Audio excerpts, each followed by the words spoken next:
Irán, el estrecho de Hormuz, petróleo disparado, miedo a otro repunte de la inflación, bonos moviéndose, oro retrocediendo.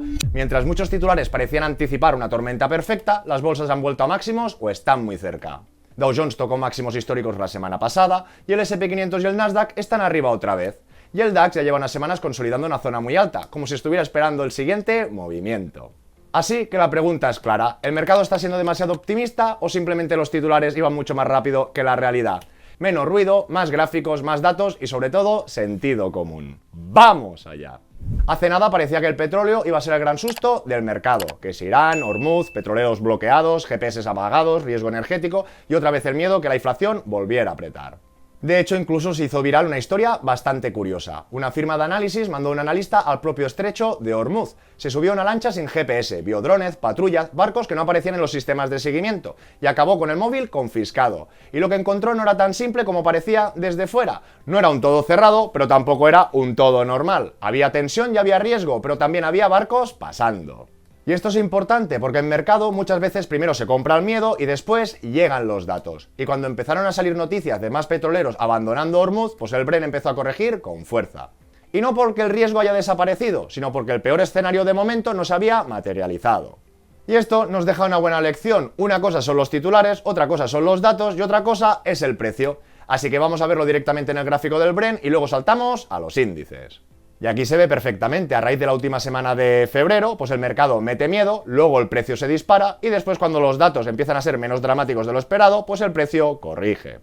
Y ahora acordaros que estamos en velas diarias, cada barrita representa la cotización de un día, podemos ir a velas semanales para tenerlo todo un poco más comprimido y podríamos ver que no era nada desmerecido, llegamos a cotas de $117 el barril, que nos tendríamos que ir bastante atrás, en este caso hasta marzo del 2022 para ver cotas máximas en torno a 132. Y efectivamente un movimiento muy abrupto, subió nada más y nada menos que más de un 62%, y respecto a estas cotas máximas, pues ha caído en torno a un 37, un 40. Y una vez visto el ejemplo del Brent, ahora sí que vamos a lo importante, ¿cómo han reaccionado las bolsas? Y empezamos por el Dow Jones, ese índice americano de manufactureras. Y aquí podemos ver cómo después de toda la tensión de las últimas semanas, pues el índice ha vuelto a marcar máximos históricos. Y esto no significa que no pueda corregir mañana, pero sí que nos dice algo importante, que el mercado no está descontando ahora mismo un escenario de pánico. ¿Está descontando riesgo? Correcto, pero no un colapso. Y aquí podríamos ver que desde el último repaso del mercado, pues habría subido este índice en concreto en torno a un 6, casi un 7%, y estaría llegando a sus cotas históricas, superando los $52.000.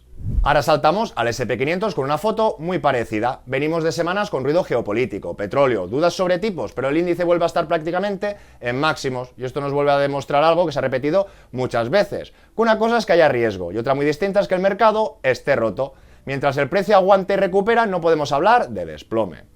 Y en este caso concreto, desde los anteriores máximos históricos, que fueron justo a finales de enero de este propio año, vimos aquella caída, que yo me iba a posicionar, pero quería consolidar los máximos anteriores, que ahora los veremos, esperando ese 12, cayó un poquito menos, en torno a ese 10, y respecto a estos máximos, pues ha llegado a cotas máximas de ganar casi un 9%, actualmente en un 7,15, y lo que decíamos, ahora mismo, pues lo tendríamos en apenas un punto y medio para volver a superar sus cotas históricas.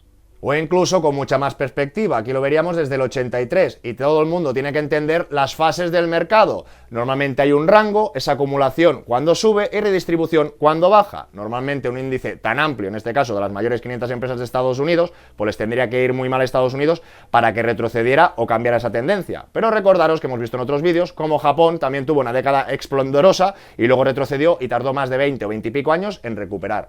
Aquí lo que os quería trasladar, que aquí podemos ver una época expansiva, la década cruda con esta crisis de las .com y la crisis subprime, y luego otra época expansiva. Pero entenderme que esto no es jauja, y aquí ya veis que hay retrocesos y hay mucha volatilidad, pero insisto, que normalmente el mercado sea tan expansivo tampoco es lo normal. Por eso también luego ya entraremos un poco en ese método o aportaciones periódicas.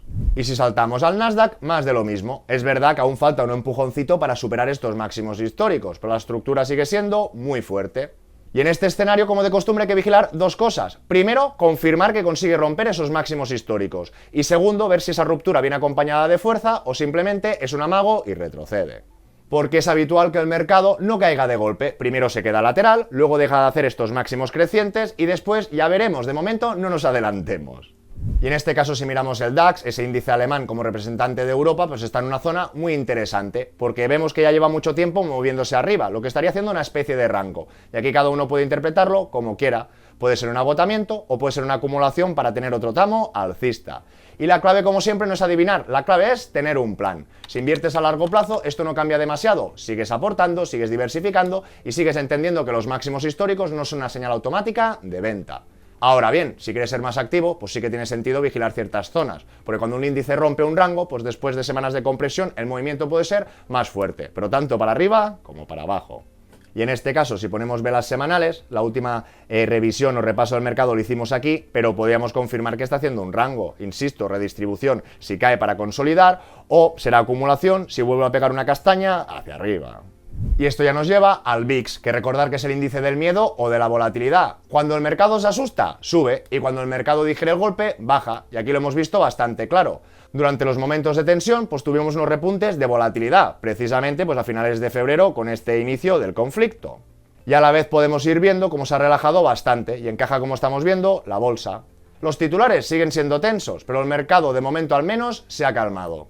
Y esta diferencia es importante, porque si tú inviertes solo mirando noticias, pues siempre parece que viene el fin del mundo, pero si miras precios y volatilidad y comportamiento real de los activos, pues muchas veces cambia esa foto.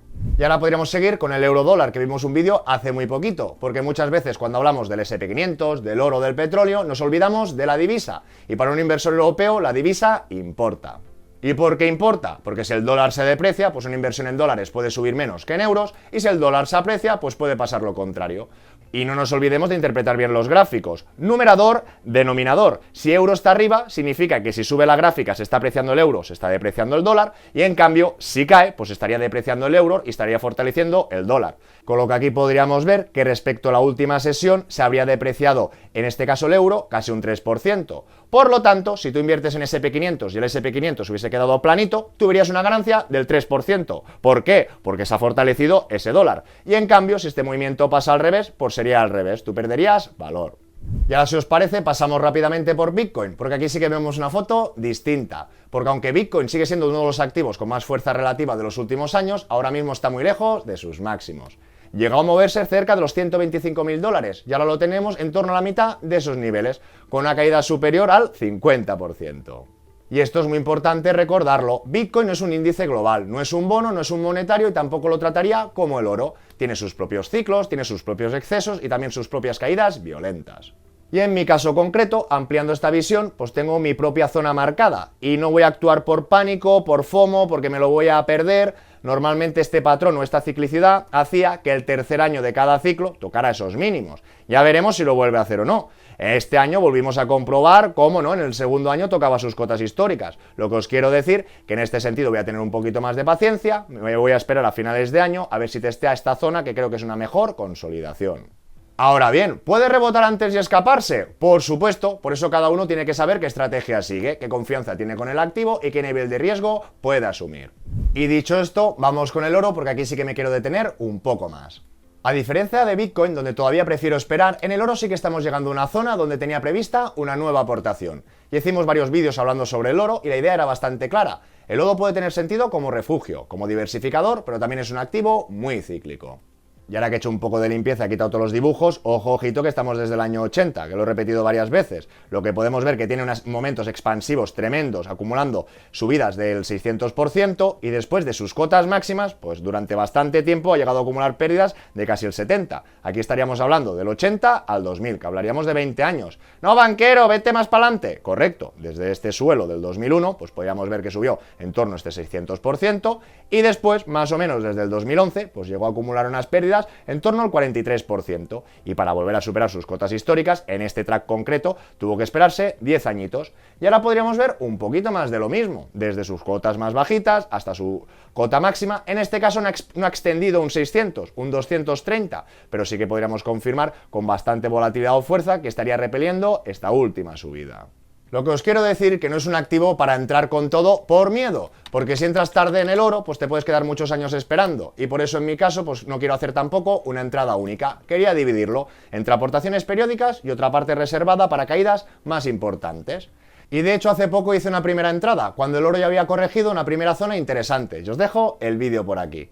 Y ahora estamos mirando el gráfico en dólares, que es la referencia que yo estoy usando pues para marcar esos niveles. Y podíamos ver pues que el oro ha llegado a retroceder en torno un 30%.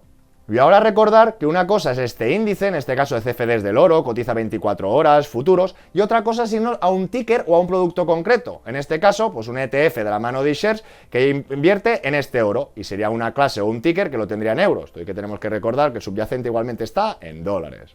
Traducido, que aquí podríamos ver que la caída no es exactamente igual, porque también influye el dicho euro-dólar. Por eso es importante entender qué gráfico estamos mirando. Una cosa es la cotización del oro en dólares y otra es lo que está pasando pues, en el producto que tú quieres comprar en euros. Pero la idea general es la misma. El oro ha corregido bastante, lleva unos días en una zona que me parece interesante y por estrategia pues me siento cómodo haciendo otra aportación. Y para realizar una operativa más discrecional, pero eso sí siempre con cabeza, necesitas una herramienta, necesitas un broker. Y en este caso uno de los que utilizo personalmente es Freedom24, que además patrocina este vídeo. Y una de las cosas que me gusta y me resulta cómoda es que de una sola pantalla puedo ver bastante rápido mi situación, tanto la estructura de mi cartera, los saldos en euros, en dólares y todas mis posiciones, ya sean acciones, ETFs, bonos, organizados por divisa, también puedo organizar por ese crecimiento, por la cuota que representa y también con la posibilidad de exportar.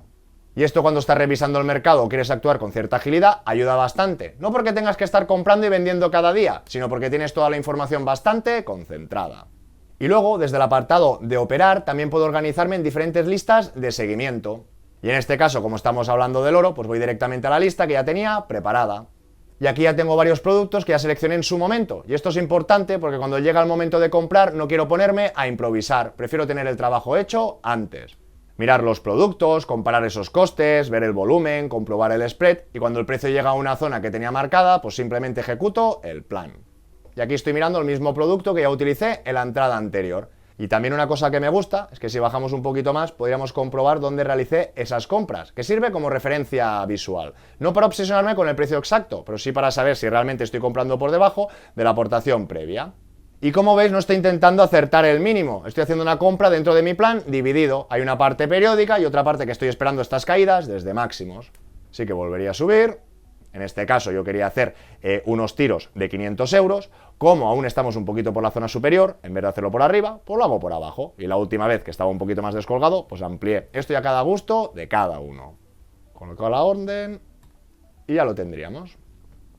Una aportación pequeña dentro del peso que yo quiero tener en el oro, sabiendo perfectamente que puede seguir cayendo. Y esto es la clave, que no compro porque crea que mañana va a subir, compro porque el precio ha llegado a una zona que ya tenía pensada y porque esta entrada forma parte de mi estrategia. Y aprovecho para recordaros que Freedom24 tiene una promoción de bienvenida para nuevos clientes. Podéis conseguir hasta 20 acciones de regalo valoradas de 3 hasta 800 dólares cada una. Solo por abrir cuenta y hacer tu primera recarga desde 1000 euros ya puedes acceder a la promoción. Os dejo todos los detalles y el enlace en la descripción del vídeo. Y siguiendo con el análisis, si el petróleo se ha relajado, el oro ha corregido y la bolsa está otra vez arriba, la gran pregunta ahora está en la renta fija. Y recordad una idea muy simple, cuando los tipos o las rentabilidades exigidas suben, los bonos que ya existen suelen caer. Y cuando el mercado empieza a descontar bajadas de tipos, pues los bonos largos suelen recuperar. Por eso estos gráficos son tan visuales. Y empezamos con el TLT, un ETF muy conocido en quien invierte en bonos americanos de muy larga duración. Y fijaros dónde está prácticamente en zona de mínimos, no ha levantado la cabeza desde la gran subida de tipos, pero también es verdad que lleva bastante tiempo intentando formar un rango en la parte de abajo. Y por supuesto que esto no significa que tenga que salir disparado mañana, pero sí que nos dice una cosa, que la renta fija larga lleva mucho castigo acumulado, y si el panorama se aclara, si la inflación se relaja y el mercado empieza a descontar bajadas de tipos de verdad, aquí podría haber un movimiento. Ahora bien, llevamos diciendo esto desde el 2022 y han pasado varios años, así que prudencia. Y aquí también más como curiosidad, pues algunos recordarán la operativa más especulativa con el TLT5, que era un apalancado por 5 del propio TLT. Y como podéis suponer, de momento solo acumulo pérdidas. Si os parece interesante retomar este tema de los bonos largos, os leo en comentarios. Y ahora podríamos seguir con otra alternativa de X-Trackers, de bonos de larga duración a más de 25 años, pero de la eurozona, sin el riesgo de divisa. Y aquí es similar, pero diferente. Aquí podríamos ver que mientras se fueron agotando esos tipos, los tipos negativos, como a muy corto plazo el tipo era negativo o cero, pues ¿qué hacían? Se iban a los bonos de máxima duración, que era donde aún quedaba un poquito de rentabilidad. Cuando de sopetón vino esa subida de tipos y estaba esto tan polarizado, pues cayó de golpe. ¿Qué pasa o deja de pasar? Que entre la falta de fuelle, esa productividad, la inflación, pues continuamos aquí abajo. Pero lo que hemos hablado de las estructuras del mercado, ni siempre está arriba, ni siempre está abajo. Normalmente fluctúa. Eso sí, cuando va a despegar ya es otra película. Y ahora seguimos con la otra parte importante, porque una cosa es mirar la cotización de estos ETFs y otra muy distinta es ver qué rentabilidad le está exigiendo el mercado a cada emisión. Y ahora empezamos con los bonos americanos a más de 30 años, que acumulan mucha incertidumbre, muchas políticas fiscales, mucho endeudamiento, muchos belicismos que pueden ocurrir. Y vamos a ver qué paso deja de pasar. Lo que pasa que aquí la foto es muy pequeñita. Podríamos ver que recientemente, a mediados de mayo, tuvimos el pico máximo de riesgo. Y si ampliamos la visión, no es para tirar cohetes, porque en vez de ver que están retrocediendo, están cayendo, podríamos ver cómo esto sería una tendencia ascendente. O a la vez, cambiando la temporalidad, pues podríamos hablar de cierta acumulación o rango para después descargar. Pero lo que decíamos, a corto plazo con esta máxima temporalidad, de momento estaríamos en una zona de riesgo un poquito inferior ahora puntualmente que a finales del 2024 y bastante similar a la que estuvimos en 2025. Ahora bien, saltamos a los bonos americanos a 10 años, menos tiempo, menos incertidumbre, y aquí ya me gusta un poquito más, aunque tampoco esté para tirar cohetes. ¿Por qué? Porque sí que vemos que los fantasmas de finales del 2023 están más lejos, vemos que los fantasmas del 2024-25 están un poquito más lejos, y al menos en el repunte de este año, pues parece que no han superado justo el año anterior, pero como veis parece que de momento no se relaja. Ahora podríamos seguir con Alemania, pues en este track más cortito que vemos, pues parece que ha subido bastante, y si lo ponemos en contexto, pues bastante similar que USA o peor, porque estaríamos desde todo este 2025-2026 en cotas que ni hemos tocado en los años anteriores. Incluso ahora saltando los bonos alemanes a 10 años, que ya hemos visto los americanos, que parece que se invertía un poquito más esa curva, pues la verdad que me pone un poco nerviosito. ¿Por qué? Porque en el caso de Europa o concretamente de Alemania, veríamos cómo estaríamos en la cota máxima de la incertidumbre de finales del 2023. Y lo mismo, parece que no quieren ceder. Y finalizaríamos esta pequeña comparativa con bonos españoles a 4 años, que sería ya dentro del raciocinio, ¿no? Una inversión al medio plazo siempre que tengas planificación financiera, y lo que sí que podemos apreciar, que en más corto plazo, pues los fantasmas del 23 desaparecieron en el 24, los del 24 en el 25, y este año, muy concretamente con este belicismo, este conflicto bélico, ha subido esa prima. Podemos ver que de en torno a pagar el 3, ahora estarían pagando el 2,70, y sí que apreciamos que aunque pasen petroleros o no, sí que este riesgo o este incremento de riesgo no ha vuelto a su punto de partida o no se ha relajado.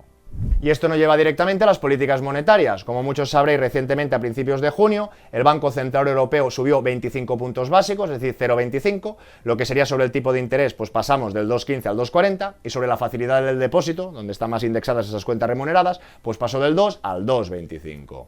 Y en cambio Estados Unidos sigue en esta última reunión de mediados de junio, no movió ficha, siguen en la horquilla del 3,50 a 3,75. Y podríamos seguir ambientándonos por los próximos meses, que será quien marcará un poquito el sentimiento, la tendencia de este mercado, a ver cómo se están polarizando o no, o qué opiniones tienen. Aquí, ¿qué podríamos ver? Que en esta próxima reunión a finales de este mes de julio, podríamos ver como más de la mitad no dice que va a venir cambios. Perfecto. Pero se me empiezan a poner un poquito más los pelos de punta cuando la próxima reunión de septiembre, en vez de estar todo esto más tranquilo, podemos ver que está perdiendo peso, estarse quietecito como para volver a subir tipos. Y si ya vamos adelante, intentamos anticiparnos al sentimiento de lo que va a pasar en diciembre, que ya sabéis que esto nadie lo sabe, podíamos ver cómo incluso vuelven a aparecer unos fantasmas que habían desaparecido. Aquí ya tenemos muy poquito peso. Podíamos ver como más del 50% nos dirían que viene subidas. Y lo que muchos estáis pensando, hace unos meses el debate era ¿cuándo van a bajar tipos? Y ahora vuelve otra pregunta mucho más incómoda, si todavía van a subir más.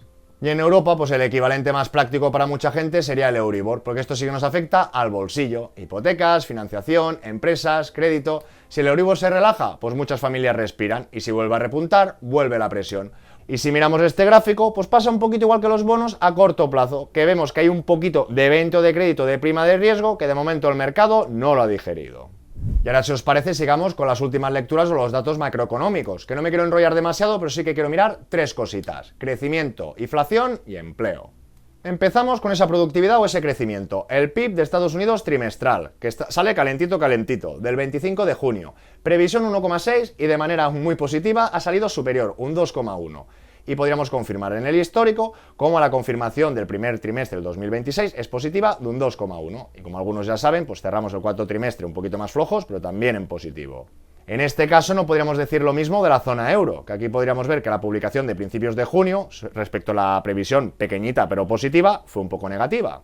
Y si vemos el histórico, vemos también como la confirmación del primer trimestre hemos empezado un poquito en negativo y el cuarto trimestre del año pasado un poquito flojo. Y si nos fijamos concretamente en Alemania, pues bueno, al menos podemos respirar un poco tranquilos, pero sin tirar cohetes. Podemos ver que fue igual a la previsión de finales de mayo. Ya a priori, que estaban jugando al pito pito con ese decrecimiento o esos crecimientos negativos, que ya sabéis que a partir de 2 trimestres puede ser recesión técnica, pues aquí podemos ver que el tercer trimestre año pasado fue neutro, el cuarto cerró un poquito en positivo y sigue un poco en positivo. Y al final también más vale una imagen que 1000 palabras. Pues aquí podríamos ver a Alemania, ¿no?, que parece que esté jugando un poco al pito pito, y en cambio con la gráfica que teníamos de Estados Unidos, pues creo que hay menos dudas. A la vez esa inflación, ojo, ojito, que no me quiero enrollar mucho para que se alargue en exceso, pero sí que podíamos ver cómo efectivamente con este repunte del Brent pues ha repuntado la inflación, más o menos la tuvimos controlada en ese 2,4 a mediados de marzo, pensar que esto es la lectura de febrero, porque es un indicador atrasado, como casi todos los indicadores, y sí que podemos ver que desde entonces ha subido. Estaremos un poco a la expectativa, a la lectura de mediados de este mes, para ver si se relaja un poquito más o se incrementa, que espero que no. Y en la zona euro ha pasado algo muy similar, lo mismo, nos ha afectado también este crecimiento del Brent, o vosotros nos ha costado más la gasolina o el gasoil. Y cerraríamos con esas nuevas peticiones de subsidio, que en este sentido este gráfico, tampoco creo que sea para tirar cohetes, pero no vemos una tendencia ascendente, que significa que se le está complicando la cosa. Y mirando en sí los datos, pues el último cierre del desempleo de Estados Unidos, que fue a principios de junio, fue un 4,3, pero estoy un poco también positivo, ¿por qué? Porque el pico máximo vino de este 4,6, que fue en diciembre del año pasado, y en este caso está siendo constante, pero parece, insisto, que no se está incrementando. Y en cambio esta foto, que es la tasa de desempleo de Alemania, pues sí que tiene otra pinta, porque aquí sí que parece que se incrementa, y aquí de momento no hemos retrocedido. En Estados Unidos la economía sigue mostrando bastante resistencia, y eso se explica porque la bolsa aguanta tan bien. Y en Europa la foto es más frágil, crecimiento más débil, industria más tocada y más sensibilidad a energía, crédito y tipos. Y por eso una vez más la diversificación global tiene sentido, no porque siempre sea lo más rentable, sino porque nadie sabe qué zona liderará en los próximos años. Si este repaso te ha ayudado, déjame un like y suscríbete al canal si todavía no lo has hecho. Ya os pregunto, ¿qué queréis ver en el próximo vídeo? ¿Oro, Bitcoin, bonos? ¿O queréis que suba de una vez por todas el vídeo de emergentes y de China? Os leo en comentarios. Y nos vemos muy pronto con más y mejor.